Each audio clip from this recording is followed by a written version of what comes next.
Welcome to Research Rocks. In this video, we will see if you purchase Insta360 and you want purchase memory card. So which one is comfortable and which one is affordable and which is the best memory card for Insta360. In this video, we will see detailed demonstration. So one of the best memory card is a ScanDisk. If you have budget, so you can purchase accordingly. Storage space like a 64 gigabytes, 128, 256 or 512 gigabyte memory card. But I purchased here 128 gigabyte memory card, and in this video we will see unboxing and how you insert and how to format this particular memory card and make as comfortable for my Insta360. We will see detailed demonstration in this video. So let's start. So now I just simply cut out this one, very easy. And the memory card price around 12 euro. I purchased from Amazon. Link is available on video description.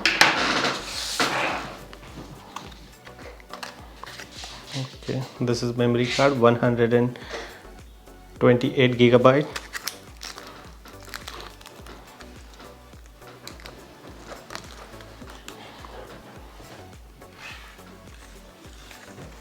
Now I just simply open here, battery.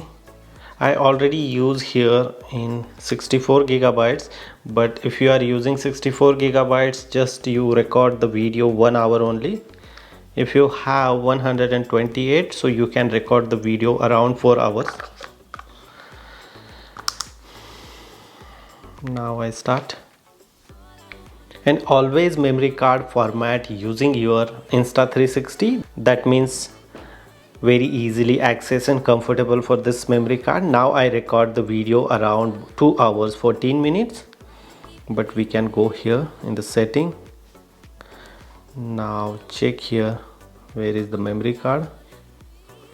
Here SD card, and now I format the SD card, and then we can access very easily. Now I format, and the format is very simple and easy to comfortable for this memory card. Now my memory card is format, and now I can access and record 2 hour 14 minutes video using my Insta360. So always purchase the memory card, as my suggestion, especially on ScanDisk, is the best option. If you really like this video, so please hit the bell icon, share this video and subscribe our YouTube channel Research Rocks. Till then, Jai Hind, Vande Mataram.